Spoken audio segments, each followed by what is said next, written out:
Indiana Jones, el famoso profesor arqueólogo que emprende búsquedas fantásticas para encontrar objetos maravillosos con todo tipo de peligros, obstáculos, enemigos que le impiden conseguir su objetivo. Nosotros vamos a empezar también una búsqueda no tan espectacular, pero más importante. Esa búsqueda por el fundamento del misterio de lo real, por ese enigma que nos presenta nuestra inteligencia cuando descubrimos la variedad del mundo, de los seres, del ser humano, del cosmos en evolución, ese ser humano que tiene conciencia y que es la conciencia del universo, tantas cosas que nos llaman la atención, que nos asombran. Y en el primer vídeo hablábamos de atrévete a pensar, pensar a lo grande, con todas sus consecuencias. No solo pensar cosas inmediatas, sino el fundamento último de todo. ¿Alguna vez te has sentido incómodo ante la pregunta de un niño? Son preguntas muy interesantes. Los niños no han perdido la capacidad de asombro. Se puede decir, de algún modo, que todavía perciben ese misterio de lo real que los adultos hemos aparcado para centrarnos solo en los problemas más o menos cotidianos. Pero esas dos dimensiones de la realidad, misterio y problema, están ahí. Y aunque cerremos los ojos al misterio, siempre hay algo en la realidad que nos supera, que nos envuelve y de que de algún modo pues constituye el sentido de nuestra vida. Por eso el planteamiento del tema de Dios implica abrir los ojos al misterio, al ser de las cosas. El ser humano ha olvidado esa perspectiva en los últimos siglos. Se ha llegado a hablar de que el ser humano se ha olvidado del ser, de la realidad, de lo que son las cosas. Me encantan los cómics de Mafalda. Representan muy claramente la actitud propia del filósofo, ese asombrarse, ese admirarse ante el misterio de lo real y hacerse preguntas que pueden resultar incómodas. A veces los adultos pues las rechazan, como muestran algunos de esos cómics. Uno que pongo aquí en este vídeo en que se ve que Mafalda pregunta a su padre y su padre rechaza esa pregunta, aunque luego le queda la curiosidad por saber cuál era la pregunta interesante que le iba a hacer su hija. Y esas preguntas manifiestan eso, que hay dos aspectos de la realidad. El problema es lo que tenemos delante como un obstáculo en el camino que hay que resolver, pero el misterio nos envuelve, toda la realidad es el misterio de lo real. Y ahí no vale simplemente hacer cálculos más o menos eficaces, sino plantearnos cuál es el ser de las cosas y cuál es el fundamento de ese ser. Como veíamos en otros vídeos, el hombre debe hacer una elección entre el misterio o el absurdo, en este caso entre el misterio o el problema. Los dos se pueden asumir a la vez, pero sabiendo que son diferentes. Hay problemas en la vida que hay que resolver, pero el misterio, aunque no sea algo urgente, es muy importante. Y a veces, como no es algo urgente, lo dejamos aparcado. Hay que elegir. Recordamos todos aquella película Matrix, en la que Morfeo le presentaba esas dos pastillas a Neo para animarle a elegir entre quedarse simplemente con las apariencias de lo que ve a primera vista en ese mundo virtual creado por Matrix o conocer la verdad. Siempre al ser humano se nos apela, se nos invita a hacer esa búsqueda de la verdad, esa búsqueda del misterio último de lo real. Y es donde aparece la filosofía, la metafísica, que nos anima a ir de los fenómenos al fundamento de todo. Como decíamos, la filosofía, el pensamiento humano en los últimos siglos se ha olvidado del ser, de la realidad. Se ha centrado en explicar cómo funciona el universo, cómo evolucionan los seres vivos, los mecanismos que explican la evolución, y eso ha dado lugar a que se vea al ser humano como un animal complejo simplemente, pero no como una nueva forma de realidad, con esa conciencia que trasciende el universo y el cosmos. Por eso, para abordar el tema del misterio de lo real hay que tomar una actitud metafísica. Dice Zubiri que la ciencia no puede resolver este problema del misterio de lo real, porque se centra en cómo funciona el universo, cómo se desarrolla, pero no por qué existe, por qué el universo se ha tomado la molestia de existir, cuál es el ser del universo. Dejo un texto en la descripción explicando esto con más detalle. Vamos a continuar esa aventura del pensamiento y de la voluntad también, ese acceso a la existencia de Dios. Y hablo de vías y no de demostraciones porque, aunque podría llamarlas demostraciones, porque de hecho lo son, como las famosas 5 vías de Santo Tomás, pero hoy en día se entiende la demostración como algo propio de las ciencias experimentales, la física o de las matemáticas, y en este caso hablamos de pruebas filosóficas, metafísicas, y por tanto son de distinto orden, y por eso prefiero llamarlas vías de acceso a la existencia de Dios, porque aparte de ser demostraciones metafísicas, las famosas vías de Santo Tomás a veces no se ha entendido, se las ha criticado por verlas como si fueran vías físicas y no son así. Pero además de eso, también implican una voluntad. Decíamos que el acceso a la existencia de Dios es una vía, un itinerario, y por eso presupone una voluntad.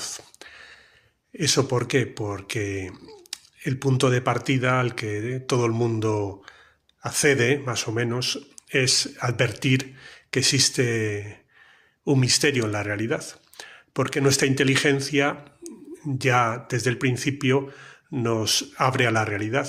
Somos animal de realidades. No solo conocemos cosas concretas, montañas, campos, carreteras, colores, sonidos, sino la realidad también. Vemos que la realidad tiene muchas formas, muchos contenidos, pero que a su vez no es inagotable. Van surgiendo nuevos modos y formas de realidad, distintas, con nuevas propiedades. Lo vemos en la evolución y no digamos ya con el origen del hombre. Estamos en pleno debate de la inteligencia artificial. Ya antes de este debate nos planteábamos si estábamos desarrollando toda la potencialidad de nuestro cerebro y ahora, bueno, nos planteamos si las máquinas lograran superarnos. Está claro que nuestra inteligencia en cuanto a acceso a contenidos y resolución de problemas, pues esas máquinas, sin olvidar que están diseñadas por el ser humano, pues pueden de algún modo pues, superarnos. Pero la inteligencia tiene otro aspecto que la hace exclusivo del ser humano, que es esa apertura a la realidad. La inteligencia nos abre a la realidad, por eso nos planteamos por qué existen las cosas, por qué el ser y no la nada, y a nuestra propia realidad como personas, cosa que una máquina no hace. Puede simular esos procesos, pero no hace. Por eso esa apertura a la realidad, que es lo definitivo, lo definitorio de nuestra inteligencia, es lo que nos permite acceder al misterio.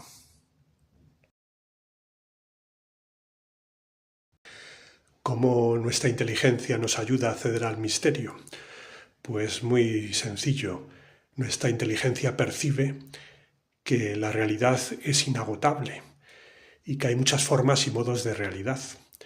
Entonces, ¿cómo se explica que la realidad siempre pueda dar más de sí, tenga esa capacidad de producir, de engendrar, dar de sí cosas tan diferentes, incluso esa realidad tan especial que es la persona? Y eso lo detecta el ser humano. Con esa expresión vulgar, podemos decir, o cotidiana de algo tiene que haber. Efectivamente, cuando uno contempla ese misterio de la realidad tan variada, pero a su vez con esa potencialidad casi infinita. Y ahí es donde tiene que intervenir la voluntad, para iniciar esa vía, recorrer esa vía de acceso a ver cuál es el fundamento de ese misterio de lo real, aunque hay otras actitudes que no lo hacen, como veremos. Zubiri llama voluntad de fundamentalidad, ese animarse a iniciar esa aventura de buscar un fundamento para ese enigma, ese misterio que vemos en las cosas, que hay una realidad inagotable, el cosmos da de sí novedades impresionantes y a su vez hay muchas cosas distintas, cada una tiene su forma y modo de realidad, cómo se conjuga esos dos aspectos, la realidad en sí misma y las diferentes formas que hay. Hay una actitud que es la indiferencia, que ante ese enigma que detecta la inteligencia en todo ser humano, a poco que se ponga a ella, pues decir, bueno, pues me dedico a las cosas cotidianas, no me voy a calentar la cabeza, ¿no? Pero es verdad que ese misterio aparece en la vida, a veces de un modo dramático, en circunstancias críticas. y el indiferente se bloquea, no sabe qué responder. Junto a la indiferencia hay otras actitudes como el agnosticismo, que suspende el juicio, suspende la marcha intelectual para buscar el fundamento del misterio de lo real, pero no es una situación concluyente porque la realidad nos mueve a nuestra inteligencia a seguir indagando, seguir buscando. La actitud de quedarse parado, suspender el juicio, no es la lógica del dinamismo de nuestra inteligencia.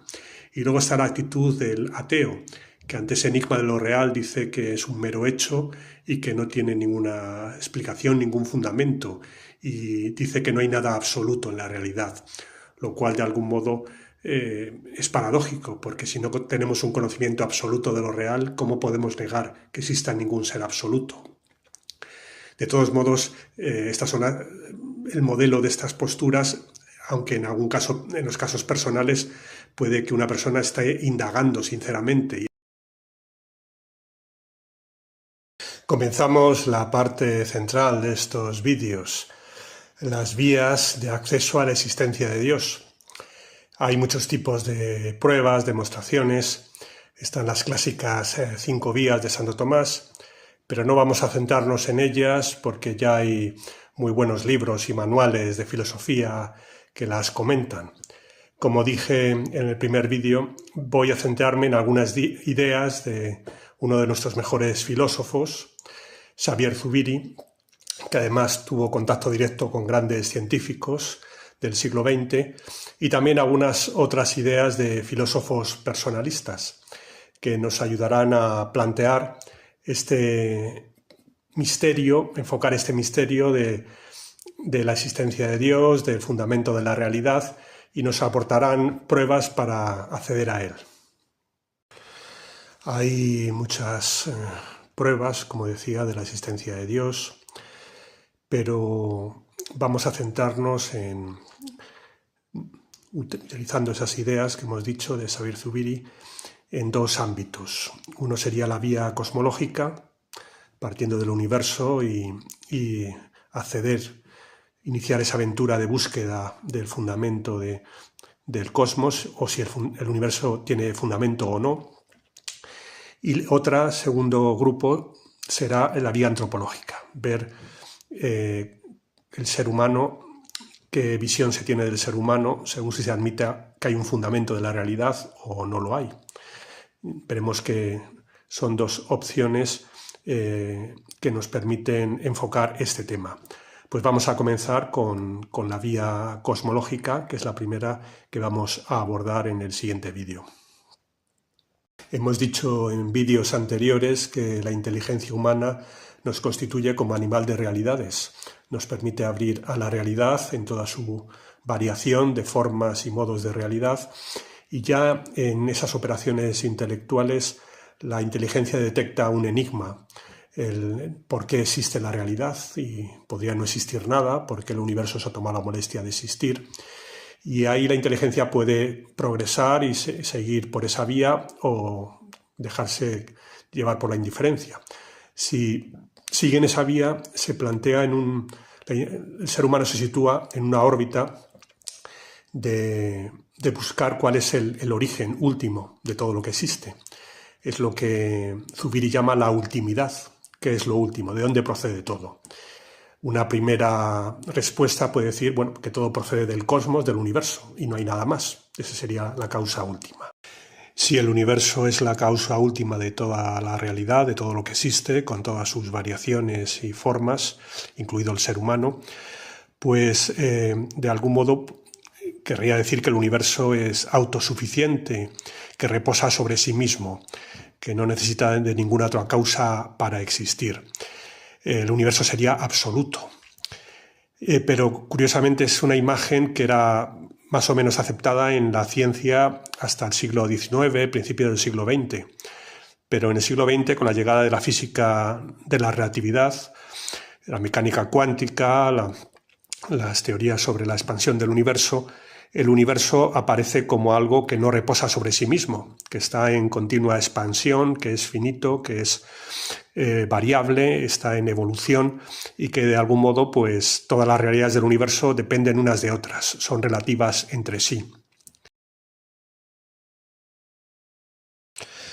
La imagen que nos da la ciencia actual es de un universo que no es absoluto, sino que está interconectado, todo es relativo en el universo y ese universo además va dando de sí pues novedades, curiosamente como el ser humano, que es un ser relativamente absoluto, porque es capaz de ser la conciencia del universo y enfrentarse a toda la realidad, ser dependiente, fruto de la evolución, pero a su vez tener esa independencia y plantearse todo el universo como una totalidad. Por lo tanto, se ve que en el universo no reposa sobre sí mismo, aunque podía plantearse que a lo mejor hay una parte del universo que sí, y que es la que da lugar a todo lo demás. Sería la postura propia del panteísmo, que comentaremos en el siguiente vídeo. Todos hemos disfrutado con la saga de Star Wars y recordamos aquella famosa frase que la fuerza te acompañe. En el caso que nos estamos planteando del fundamento del universo, está claro que no puede ser algo impersonal, una parte del universo, una fuerza cósmica que lo sostiene todo. Porque si fuera así, si fuera una parte del universo, que es la teoría del panteísmo, de algún modo, unificar Dios y el universo, pensar que Dios es una parte del universo o todo el universo, pues estaría Dios, el fundamento, estaría sometido también a la evolución, al cambio, y por tanto no sería absoluto. Tendría un principio de no ser también, porque iría adquiriendo nuevas formas, nuevas perfecciones de las que carecía antes. Por eso la visión panteísta, de algún modo, no es una solución válida. La postura panteísta a veces coincide mucho con la postura atea. Por una parte, ponen como fundamento algo que no es absoluto, porque está sometido al cambio, pero a su vez tiene propiedades propias de un ser absoluto, porque da de sí todo tipo de realidades, incluso el hombre, que es un ser relativamente absoluto, conciencia del universo y que ve toda la realidad, se la puede plantear como un todo. Por eso, esta posible solución me parece que no es concluyente, porque al final hace que el universo produzca cosas de las que no es capaz de producir, que de algún modo le superan, y a su vez el universo estaría flotando en el vacío, porque no tendría un fundamento absoluto, sino simplemente la propia materialidad del cosmos. Todos de pequeños hemos disfrutado viendo cómo el mago sacaba un conejo de la chistera. Obviamente, como adultos nos damos cuenta de que había truco y el conejo no salía de la nada.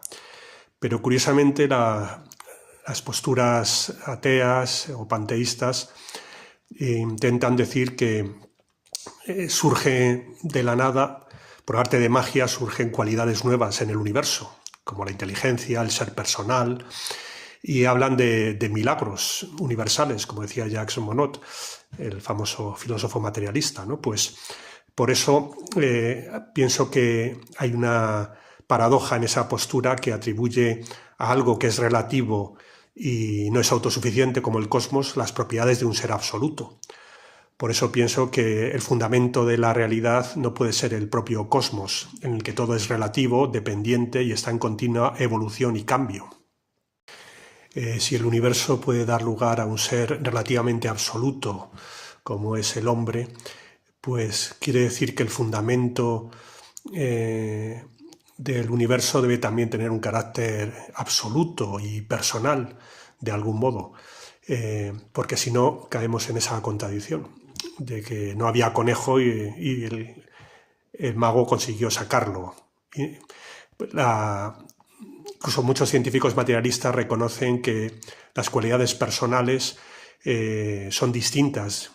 En el hombre, por ejemplo, su inteligencia no se reduce al cerebro, a la bioquímica de su organismo. Sin embargo, como no saben explicarlo y tienen una visión monista, materialista, Dicen que, bueno, que es una emergencia que surge, pues eso, por arte de magia, ¿no? Es más coherente pensar que existe un fundamento totalmente absoluto del universo, que es capaz de dar de sí novedades tan grandes como el hombre.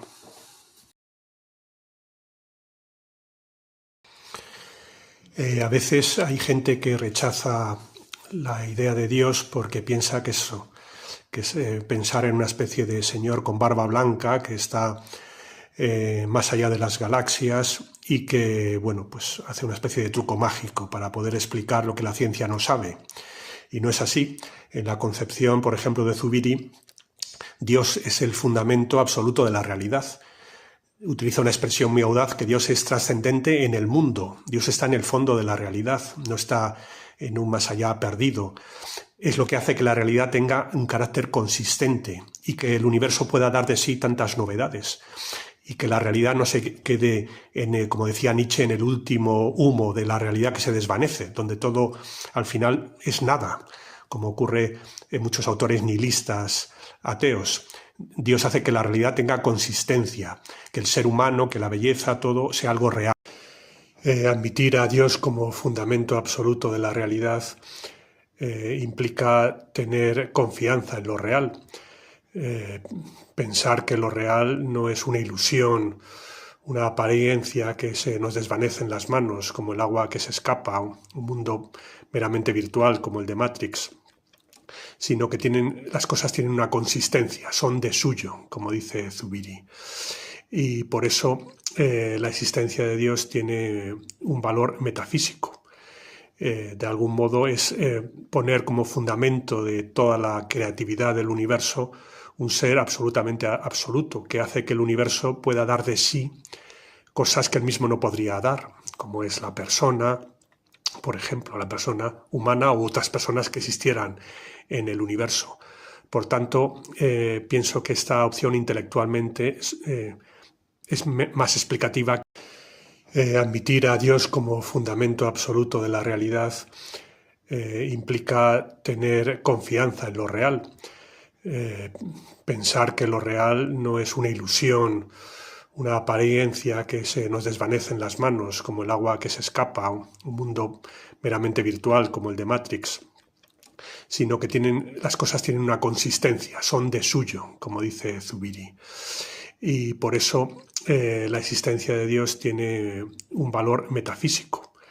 De algún modo es poner como fundamento de toda la creatividad del universo un ser absolutamente absoluto, que hace que el universo pueda dar de sí cosas que él mismo no podría dar, como es la persona, por ejemplo, la persona humana u otras personas que existieran en el universo. Por tanto, pienso que esta opción intelectualmente es más explicativa. Por otra parte, nos planteamos también si este fundamento absoluto de la realidad es una persona, aunque de algún modo ya la respuesta está implícita en lo que hemos dicho antes. Si es capaz de hacer que el universo dé de sí un ser personal, como el hombre, pues obviamente tiene que ser persona. Además, la racionalidad del universo pues es una prueba también de que su fundamento absoluto es racional. Decía Einstein que el punto débil de los ateos profesionales era precisamente esta racionalidad del universo. El universo que funciona con esa lógica que el hombre conoce y que expresa con fórmulas y ecuaciones, pues muestra que hay una inteligencia detrás del universo. Y si hay una inteligencia, también hay un ser libre, porque van unidas. De un modo u otro, no pueden existir la una sin la otra. Inteligencia y libertad como dos cualidades esenciales del ser personal. La explicación de Dios como ser personal lo hace Zubiri a través de su teoría de la inteligencia. La inteligencia, en el caso del hombre, nos abre a la realidad, no nos limita a los estímulos. Los estímulos sensibles, que sería el conocimiento animal, lo que hacen es provocar una respuesta más o menos instintiva. La inteligencia nos permite captar las cosas como realidades de suyo y, por tanto, ante esa aprehensión de la realidad, ya no hay una reacción instintiva, sino una opción libre, también con las limitaciones que tiene nuestra libertad. En el caso de Dios, que sería una persona absoluta, un ser no solo como el hombre, que es relativamente absoluto, porque es dependiente, fruto de la evolución, tiene muchas limitaciones. En el caso de Dios como ser absolutamente absoluto, su libertad también lo sería, como consecuencia de una inteligencia omnisciente. Vamos a ver ahora el otro tipo de vía, la vía antropológica. Dijimos que había estas dos vías como acceso a la existencia de Dios.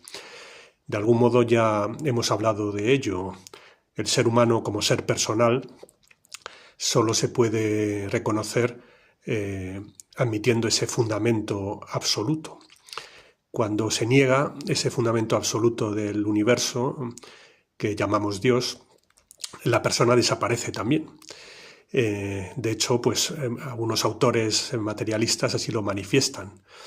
Y por tanto, la persona queda diluida, igual que toda la realidad. El bien, la verdad, la belleza, se convierte en algo relativo y fugaz, sin consistencia.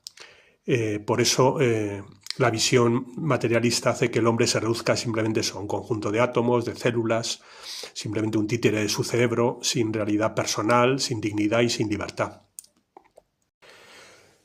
La postura atea, que niega radicalmente la existencia de Dios, no es una opción como cualquier otra. No es lo mismo que decir tomo el café con azúcar, sin azúcar, o la carne hecha o poco hecha, ¿no? Sino que es un tema metafísico que cambia toda la realidad. Y por eso pues, no hay muchos ateos coherentes, porque es muy trágico admitir las consecuencias de la negación de Dios, entre ellas la disolución de la persona. Nietzsche anunció la muerte de Dios en el siglo XIX y en el siglo XX las filosofías estructuralistas, como la de Foucault, por ejemplo, pues anunciaron la muerte del hombre. Y por eso un científico ateo muy famoso, Carl Sagan, decía: soy un conjunto de átomos, llamado Carl Sagan. La persona se diluye junto con toda la realidad al negar ese fundamento absoluto de todo. Como decíamos, es muy difícil asumir todas las consecuencias metafísicas y antropológicas del ateísmo. Es muy trágico. Eso no lo digo yo, lo dicen dos filósofos ateos que sacaron todas las consecuencias del ateísmo, como son Nietzsche y Sartre, por ejemplo, por citar unos ejemplos entre otros. Decían, ellos hablaban de los ateos, podríamos llamar nosotros ateos light, ellos lo llamaban ateos vulgares, que intentaban, en palabras de Sartre, negar a Dios, prescindir de Dios con el mínimo gasto imprescindible. Es como si alguien contrata, tiene una tarifa básica de teléfono de una plataforma y quiere disfrutar de los beneficios de la tarifa premium. Obviamente, pues es lo que ocurre a veces, ¿no? Hay personas que son ateas, pero viven como si fueran creyentes. Al revés, también hay creyentes que actúan como si fueran ateos. Esta diferencia entre ateos coherentes y ateos light la empieza a difundir Nietzsche al decir que la muerte de Dios, la negación de Dios, implica que se derrumbe todo el edificio metafísico y antropológico de la modernidad, que se basaba en eso, en Dios como fundamento de todo, el hombre como ser personal, creado a su imagen, y la ética como algo absoluto que se debe respetar. Al negar eso ya desaparece esa idea de que todos somos iguales. Nietzsche niega esa igualdad y solo pone la supremacía del más fuerte, del superhombre. Y lo mismo Sartre dirá que al desaparecer Dios, cita ahí a Dostoyevsky, si Dios no existe, todo está permitido. No hay una ley moral absoluta que yo deba respetar y yo deba decir la verdad, respetar al prójimo, respetar a mi familia. Hemos visto cómo la negación de la existencia de Dios hace que se derrumbe todo el edificio de la ética, la dignidad humana. Es imposible fundamentar la ética, los derechos humanos, la dignidad de la persona de un modo serio y absoluto si se niega la existencia de un ser absoluto, la existencia de Dios. Al negar esa existencia de Dios, todo se vuelve relativo. Y por eso es imposible fundamentar esa ética a nivel teórico. Luego en la práctica hemos visto que es diferente. Hay ateos que viven como si fueran creyentes porque respetan la dignidad y los derechos humanos, y hay creyentes que viven como si fueran ateos porque no la respetan. Pero es muy difícil esa fundamentación. Decía medio en broma, medio en serio Woody Allen que Dios ha muerto, Nietzsche ha muerto, yo no me encuentro muy bien en este momento. Un ejemplo histórico de esta disolución del ser humano en el ateísmo ocurre en la vida del escritor inglés C.S. Lewis, autor de las Crónicas de Narnia. Él conoce a una escritora americana, Helen, se casan y ella enferma de cáncer y muere. Y eso le produce una gran crisis existencial y religiosa a Lewis, que luego se plasmará en su famoso diario Una pena en observación. Esa parte de su vida ha sido llevada al cine, la película Tierras de Penumbra. Y él cuenta que cuando estaba viviendo el duelo por la muerte de su mujer, algunos compañeros de la Universidad de Oxford, materialistas, le decían: pues no te preocupes, Helen ya no sufre, ya no existe. Y él, con su humor inglés y su profundidad, decía: si Helen ya no existe, es que nunca existió. Confundí una nube de átomos con una mujer. Ahí está el ejemplo de lo que es la persona, una realidad especial. Termina ya esta serie de vídeos, queda todavía mucha tela por cortar, es un tema inagotable, pero en algún momento había que terminar. En las descripciones de los vídeos, en algunos de ellos pondré textos para el que quiera ampliar, y también agradeceré los comentarios que queráis enviarme para debatir sobre el tema. Como os dije, hay otra vía de acceso a Dios, aparte de la vía racional, que es la vía de la fe, y esa pues sería motivo de vídeos posteriores si en algún momento puedo hacerlo. La vía de la fe es una vía muy interesante porque la vía de la razón nos ha permitido acceder a la existencia de Dios, pero la vía de la fe permite entrar en una relación personal. La fe ya a nivel humano nos permite relacionarnos con otras personas, va más allá de la mera evidencia o la mera certeza. Y lo mismo con Dios. Es fundamentar la vida en Dios y tener una relación personal con Él, como ocurre en la religión.